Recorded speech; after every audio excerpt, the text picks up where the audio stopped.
Chapitre 35 Au-delà des apparences. Peu après mon retour de l'Équateur en 2003, les États-Unis envahirent l'Irak pour la deuxième fois en un peu plus d'une décennie. Les assassins financiers avaient échoué, les chacals aussi. Des jeunes gens furent donc envoyés pour tuer et mourir dans les sables du désert. L'une des questions importantes soulevées par cette invasion, mais que peu d'Américains étaient en mesure de considérer, était celle-ci. Quelles en seraient les conséquences pour la maison des Saouds? Si les États-Unis s'emparaient de l'Irak, qui, selon plusieurs estimations, possède plus de pétrole que l'Arabie saoudite, ils n'auraient plus vraiment besoin de respecter le pacte conclu avec la famille royale saoudienne dans les années 70, celui qui avait débuté par l'affaire du blanchiment d'argent saoudien. La fin de Saddam, comme celle de Noriega au Panama, entraînerait une modification de la formule. Dans le cas du Panama, une fois que nous eûmes réinstallé nos pantins, nous avons contrôlé le canal au mépris du traité Carter-Torrijos. Une fois que nous contrôlerions l'Irak, pourrions-nous briser l'OPEP? La famille royale saoudienne perdrait-elle tout son pouvoir dans la politique pétrolière globale? Quelques experts demandaient déjà pourquoi Bush avait attaqué l'Irak plutôt que d'investir toutes nos ressources dans la poursuite d'Al-Qaïda en Afghanistan. Se pouvait-il que, pour ce gouvernement, cette famille pétrolière, établir des réserves de pétrole autant qu'une justification pour des contrats de construction importa plus que la lutte contre le terrorisme? Il y avait toutefois une autre issue possible. L'OPEP pourrait tenter de s'imposer à nouveau.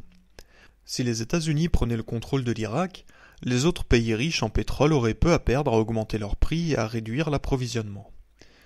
Cette possibilité rejoignait un autre scénario, dont les implications n'apparaîtraient qu'à très peu de gens en dehors du monde de la haute finance internationale, mais qui pourrait détruire l'équilibre géopolitique et finir par faire s'effondrer tout le système que la corporatocratie s'était donné tant de mal pour construire. Elle pourrait en fait causer à elle seule l'autodestruction du premier véritable empire global de l'histoire. En dernière analyse, l'empire global dépend largement du fait que le dollar est la principale monnaie internationale et que ce sont les États-Unis qui en impriment. Ainsi, nous prêtons de l'argent à des pays comme l'Équateur, tout en sachant très bien qu'ils ne pourront jamais le rembourser. En fait, nous ne voulons pas qu'ils paient leurs dettes, puisque c'est ce non-paiement qui nous procure une influence sur eux. Dans des conditions normales, nous risquerions de finir par épuiser nos propres fonds, car aucun créancier ne peut se permettre d'avoir trop de débiteurs qui ne le remboursent pas. Mais nous ne sommes pas dans des conditions normales. Les États-Unis impriment de l'argent qui n'est pas soutenu par des réserves d'or. En fait, cet argent n'est pas soutenu par autre chose que la confiance internationale en notre économie et en notre capacité de rassembler les forces et les ressources de l'empire que nous avons créé pour nous appuyer. La capacité d'imprimer des dollars nous procure un immense pouvoir. Entre autres, nous pouvons continuer à octroyer des prêts qui ne seront jamais remboursés et donc accumuler nous-mêmes d'énormes dettes. Au début de 2003, la dette nationale des États-Unis excédait 6 trillions de dollars et l'on prévoyait qu'elle atteindrait 7 trillions avant la fin de l'année, ce qui fait approximativement 24 000 dollars par citoyen. Une grande partie de cette dette a été contractée envers des pays asiatiques, particulièrement le Japon et la Chine, qui achètent des titres d'État du gouvernement américain, essentiellement des reconnaissances de dette, avec des fonds accumulés grâce à la vente de biens de consommation, appareils électroniques, ordinateurs, automobiles, appareils électroménagers, vêtements, aux États-Unis et sur le marché mondial. Tant que le monde acceptera le dollar comme monnaie internationale, cette dette excessive ne posera aucun problème sérieux à la corporatocratie. Toutefois, si jamais une autre monnaie venait remplacer le dollar et que certains créanciers des États-Unis, le Japon ou la Chine par exemple, décidaient de réclamer leur dû, la situation changerait dramatiquement. Les États-Unis se trouveraient soudain dans une situation très précaire. En fait, l'existence d'une telle monnaie n'est plus une hypothèse depuis que l'euro a fait son entrée sur la scène financière internationale le 1er janvier 2003. En 2 ans, son pouvoir et son prestige n'ont fait que s'accroître. L'euro offre une occasion inhabituelle à l'OPEP si celle-ci choisit d'exercer des représailles contre l'invasion de l'Irak ou si, pour toute autre raison, elle décide de faire étalage de sa force contre les États-Unis. Si l'OPEP décidait de remplacer le dollar par l'euro comme monnaie de transaction, les bases mêmes de l'empire seraient ébranlées. Si jamais cela se produisait et que 2 ou 3 importants créanciers nous demandaient de rembourser nos dettes en euros, l'impact serait énorme. Je pensais à tout cela en ce matin du vendredi saint, le 18 avril 2003, en me rendant à pied de ma maison au petit garage attenant que j'avais converti en bureau. M'assoyant devant mon ordinateur, j'allais visiter comme d'habitude le site internet du New York Times. La manchette me fit aussitôt oublier mes réflexions sur les réalités nouvelles de la finance internationale, la dette nationale et les euros, pour me ramener à mon ancienne profession. Les États-Unis accordent à Bechtel un important contrat pour la reconstruction de l'Irak. L'article affirmait ceci. Le gouvernement Bush a accordé aujourd'hui au groupe Bechtel de San Francisco le premier grand contrat d'un vaste programme de reconstruction de l'Irak. Plus bas dans la page, les auteurs de cet article informaient les lecteurs de ceci. Les Irakiens travailleront alors avec la Banque mondiale et le Fonds monétaire international, des institutions auprès desquelles les États-Unis jouissent d'une grande influence pour réorganiser le pays. Une grande influence, c'est peu dire. J'ai cliqué sur l'option menant à un autre article intitulé « Cette compagnie a des liens avec Washington et avec l'Irak ». Je lus en diagonale les premiers paragraphes qui répétaient une bonne partie de l'information contenue dans le premier article, puis j'arrivai à ceci. Bechtel entretient depuis longtemps des liens avec l'establishment de la sécurité nationale. L'un de ses directeurs est George Shultz, qui fut secrétaire d'État sous le président Ronald Reagan. Avant de se joindre au gouvernement Reagan, M. Shultz, qui fait aussi fonction de conseiller supérieur chez Bechtel, fut déjà président de cette compagnie, alors que Caspar W. Weinberger en était cadre au siège social de San Francisco avant d'être nommé secrétaire à la Défense. Cette année, le président Bush a nommé à son conseil sur l'exportation le PDG de Bechtel, Riley P. Bechtel. Ces deux articles résumaient à eux seuls les dessous de l'histoire contemporaine, soit la recherche d'un empire global. Ce qui se passait en Irak et qui était décrit dans les journaux était le résultat du travail auquel Claudine m'avait entraîné 35 ans auparavant, et aussi celui d'autres hommes et femmes partageant une soif de gloire semblable à la mienne. Voilà où en était rendue la corporatocratie, qui ne cherche rien de moins que d'exercer son influence sur chaque individu vivant sur cette planète. Ces articles portaient sur l'invasion de l'Irak en 2003 et sur les contrats que l'on accordait alors pour la reconstruction, selon des normes occidentales, de ce pays détruit par nos militaires. Et pourtant, même s'il n'y en était pas question, les nouvelles du 18 avril 2003 nous reportaient au début des années 70 et à l'affaire du blanchiment d'argent saoudien. Cette affaire et les contrats qui en avaient découlé avaient créé d'irrévocables précédents qui permettaient aux compagnies américaines d'ingénierie et de construction ainsi qu'à l'industrie du pétrole de monopoliser le développement d'un royaume du désert. Du même coup, cette affaire, voire le chapitre 15, avait établi de nouvelles règles pour la gestion globale du pétrole, redéfini la géopolitique et forgé avec la famille royale saoudienne une alliance qui assurerait son hégémonie autant que son engagement à jouer selon nos règles. En lisant ces articles, je me demandais combien de gens savaient comme moi que Saddam serait toujours au pouvoir s'il avait joué le même jeu que les Saoudiens. Il aurait ses missiles et ses usines chimiques, car nous les aurions construites pour lui et nos gens s'occuperaient de leur entretien et de leur amélioration. Ça aurait été pour lui une affaire en or, tout comme celle qui avait été conclue avec les Saoudiens. Jusque-là, les grands médias avaient eu la prudence de ne pas rendre publique cette histoire. Mais voilà maintenant qu'ils le faisaient. Certes, ce n'était là qu'une esquisse. Ces articles n'étaient qu'un semblant de résumé, mais les faits semblaient enfin émerger. Me demandant si le New York Times adoptait là une position de franc-tireur, je visitai le site de CNN où je lus ceci. Bechtel obtient le contrat de l'Irak. L'article de CNN ressemblait beaucoup à celui du Times, sauf qu'il ajoutait ses précisions. On rapporte que plusieurs autres compagnies ont, à divers moments, été considérées comme compétiteurs pour l'obtention de ces contrats, soit en tant que premiers soumissionnaires ou comme membres d'un groupe, y compris l'unité Kellogg Brown & Root, entre parenthèses KBR, de Halliburton Co., dont le vice-président Dick Cheney fut jadis PDG. Déjà, Halliburton a obtenu un contrat qui pourrait bien valoir 7 millions de dollars et s'étendre sur 2 années pour effectuer des réparations urgentes à l'infrastructure pétrolière irakienne. L'histoire de la recherche d'un empire global semble effectivement filtrée. Non dans ses détails, c'est-à-dire la tragédie de l'endettement des pays pauvres, de la tromperie, de l'asservissement, de l'exploitation et de la plus flagrante tentative de l'histoire pour s'emparer des cœurs, des esprits, des âmes et des ressources de divers peuples de la planète. Ces articles ne contenaient rien qui pût indiquer que ce qui arrivait à l'Irak en 2003 était la continuation d'une honteuse histoire. Il ne révélait pas non plus que cette histoire, aussi vieille que le monde, avait pris désormais des proportions terrifiantes, à la fois à cause de son ampleur en cette époque de mondialisation et de la subtilité avec laquelle on l'exécutait. Malgré les lacunes de ces articles, toutefois, l'histoire transpirait enfin, bien qu'on la rapportât presque à contre-cœur. Divulguer une histoire à contre-cœur, cela ne m'était pas étranger. Combien d'années avais-je attendu avant de me décider vraiment à divulguer la mienne ? Je savais depuis longtemps que j'avais des confessions à faire, et pourtant je repoussais toujours l'échéance. Avec le recul, je m'aperçois que mes doutes ainsi que ma culpabilité étaient présents dès le départ.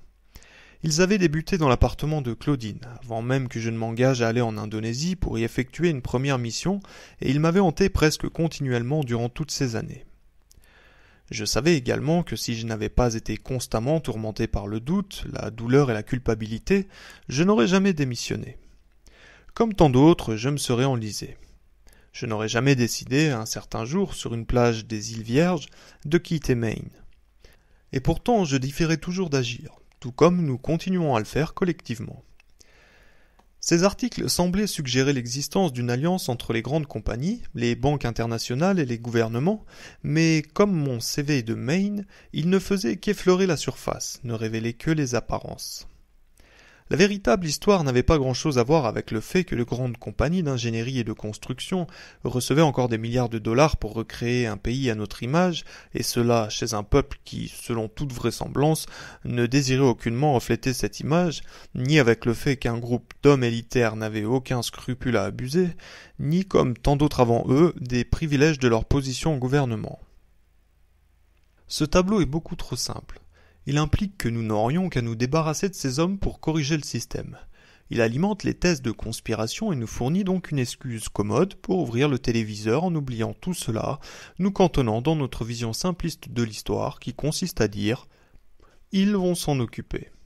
La barque de l'État est solide et l'on peut la remettre sur le droit chemin. Il faudra peut-être attendre les prochaines élections, mais tout s'arrangera pour le mieux.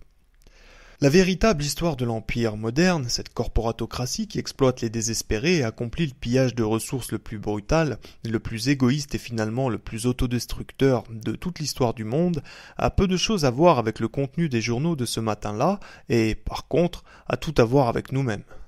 Et cela explique évidemment pourquoi nous avons tant de difficultés à l'écouter, cette véritable histoire.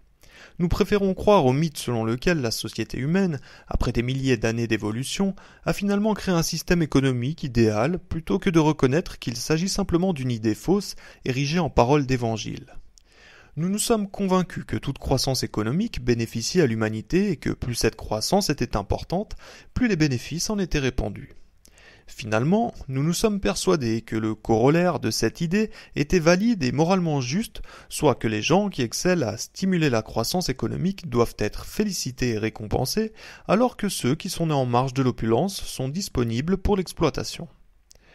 On utilise cette idée et son corollaire pour justifier toutes les pirateries. On accorde des permis pour voler, violer, tuer des innocents en Iran, au Panama, en Colombie, en Irak et ailleurs. Les assassins financiers, les chacals et les armées vont prospérer tant que leurs activités sembleront générer une croissance économique, ce qui est presque toujours démontrable. Grâce aux sciences biaisées de la prévision, de l'économétrie et de la statistique, les données reflètent une énorme poussée de croissance économique lorsque l'on bombarde une ville et qu'on la reconstruit ensuite. La véritable histoire, c'est que nous vivons dans le mensonge. Comme pour mon CV de Maine, nous avons créé toute une couche d'apparence qui dissimule des tumeurs malignes. Leur présence est révélée par les rayons X de nos statistiques qui établissent que l'empire le plus riche et le plus puissant de toute l'histoire du monde possède le plus haut taux de suicide, d'usage de stupéfiants, de divorce, d'abus sexuels sur les enfants, de viols et de meurtres, et que ces maux se répandent de plus en plus chaque année. Chacun d'entre nous en souffre intérieurement. Nous désirons un changement et nous avons envie de crier très fort. Pourtant, nous retenons sans cesse notre cri et ainsi personne ne nous entend. Ce serait merveilleux si nous pouvions rejeter tout le blâme sur une conspiration, mais nous ne le pouvons pas. L'empire dépend de l'efficacité des grandes banques, des grandes compagnies et des gouvernements, soit la corporatocratie, mais il n'y a pas de conspiration. La corporatocratie, c'est nous-mêmes qui en permettons l'existence, et c'est pourquoi la plupart d'entre nous ont de la difficulté à s'y opposer. Nous préférons imaginer des conspirateurs tapis dans l'ombre parce que nous travaillons presque tous pour l'une de ces banques, de ces compagnies ou l'un de ces gouvernements, ou en dépendant pour les biens et services qu'ils produisent et commercialisent. Comment oser mordre la main de qui nous nourrit? C'est à cela que je réfléchissais en regardant les manchettes sur l'écran de mon ordinateur. Une foule de questions me venaient à l'esprit. Comment s'élever contre un système qui nous fournit une maison et une voiture, des vêtements et de la nourriture, de l'électricité et des soins de santé, même si nous savons que ce système engendre aussi un monde où 24 000 personnes meurent de faim quotidiennement et où des millions d'autres nous détestent ou, du moins, détestent les politiques établies par les représentants que nous avons élus? Comment trouver le courage de sortir du rang pour dénoncer ces idées que nous-mêmes et nos voisins avons toujours acceptées comme des paroles d'évangile, même si nous soupçonnons que le système est au bord de l'autodestruction? Je me suis levé et je suis retourné lentement à la maison pour me servir un autre café. J'ai fait un petit détour pour ramasser mon exemplaire du Palm Beach Post, près de la boîte aux lettres plantée à l'entrée de notre voie privée. Il contenait le même article sur Bechtel et l'Irak, reproduit du New York Times. Mais cette fois, je remarquai la date sur la cartouche de titre, 18 avril. C'est une date célèbre, du moins en Nouvelle-Angleterre. Elle me fut inculquée par mes parents, qui s'intéressaient beaucoup à la guerre de l'indépendance et par le célèbre poème de Longfellow, Paul Revere's Ride, la chevauchée de Paul Revere. Écoutez bien, mes enfants, et vous entendrez l'histoire de la chevauchée nocturne de Paul Revere. Le 18 avril de 75. Presque plus personne n'est encore vivant pour se souvenir de ce jour historique. Cette année-là, 2003, l'anniversaire de la chevauchée de Paul Revere tombait le vendredi saint. En voyant cette date sur la première page du Poste, je songeais au célèbre orfèvre lançant son cheval au galop dans les rues obscures des villages de Nouvelle-Angleterre en agitant son chapeau et en criant « Les Anglais arrivent !» Revere a risqué sa vie pour répandre la nouvelle et les Américains loyaux ont réagi. Ils ont arrêté l'Empire. Je me demandais ce qui les avait motivés. Pourquoi ces Américains de l'époque coloniale étaient-ils prêts à sortir du rang? Plusieurs des meneurs avaient atteint la prospérité. Qu'est-ce qui les poussait à mettre ainsi en péril leur entreprise, à mordre la main qui les nourrissait, à risquer leur vie? Chacun avait sans doute ses propres raisons, mais il y avait sûrement une force qui les unissait tous, une énergie particulière, un catalyseur. Quelle étincelle avait donc allumé tous ces feux individuels à ce moment précis de l'histoire? Et soudain je trouvais. C'étaient les mots. C'est le récit de la véritable histoire de l'Empire britannique et de son système mercantile, égoïste et finalement autodestructeur, qui avait fourni cette étincelle. La révélation de sa signification sous-jacente, à travers les mots d'hommes comme Tom Paine et Thomas Jefferson, avait embrasé les imaginations, ouvert les esprits et les cœurs. Les colons commencèrent à s'interroger et découvrir une nouvelle réalité qui écartait les tromperies. Ils discernèrent la vérité sous les apparences. Ils comprirent que l'Empire britannique les avait manipulés et dupés pour les assujettir. Ils s'aperçurent que leur maître anglais avait établi un système et réussi ensuite à convaincre la plupart des gens que c'était là le meilleur système que l'humanité puisse offrir, que les chances de créer un monde meilleur dépendaient de l'acheminement des ressources vers le roi d'Angleterre, qu'une approche impériale du commerce et de la politique était le moyen le plus efficace et le plus humain d'aider la majorité des gens. La vérité, c'est que ce système enrichissait le petit nombre au détriment de la majorité. Ce mensonge et l'exploitation qui en résultaient ont perduré, se sont étendus pendant des décennies, jusqu'à ce qu'une poignée de philosophes, de commerçants, de fermiers, de pêcheurs, de pionniers, d'écrivains et d'orateurs se mettent à dire la vérité. Les mots. Je pensais à leur pouvoir tout en remplissant ma tasse de café et en me retournant à mon bureau pour retrouver mon ordinateur. Je me débranchai du site internet de CNN et ouvris le fichier sur lequel j'avais travaillé la veille. Je relus le dernier paragraphe que j'avais écrit. Cette histoire doit vraiment être racontée. Le monde traverse actuellement une crise terrible qui nous offre cependant une occasion extraordinaire. Cette histoire d'un assassin financier explique pourquoi nous en sommes arrivés au point où nous sommes maintenant et pourquoi nous faisons face constamment à des crises qui nous semblent insurmontables. Oui, cette histoire doit être racontée pour les raisons suivantes. C'est uniquement en comprenant nos erreurs passées que nous pourrons tirer davantage des occasions futures. Surtout, Cette histoire doit être racontée parce que, pour la première fois de l'histoire, une nation possède la capacité, les moyens financiers et le pouvoir nécessaires pour y changer quelque chose.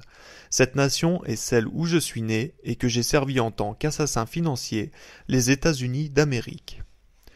Cette fois, je persisterai. Les hasards de ma vie et les choix que j'avais faits au moment où ils étaient survenus m'avaient conduit où j'étais. Je devais avancer.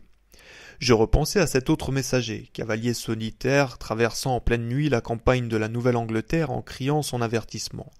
Cet orfèvre savait que les mots de Paine l'avaient précédé, que les gens les avaient lus dans leur foyer et en avaient discuté dans les tavernes. Paine avait dit la vérité sur la tyrannie de l'Empire britannique. Jefferson proclamerait bientôt que notre nation était vouée au principe de la vie, de la liberté et de la poursuite du bonheur. Et Révéré, chevauchant dans la nuit, était certain que les hommes et les femmes de toute la colonie, séduits par ces mots, se lèveraient et combattraient pour un monde meilleur. Les mots. Je décidai de cesser ma procrastination, d'enfin terminer ce que j'avais recommencé tant de fois au cours des ans. Je devais révéler ce que je savais, confesser mes méfaits en écrivant les mots de ce livre.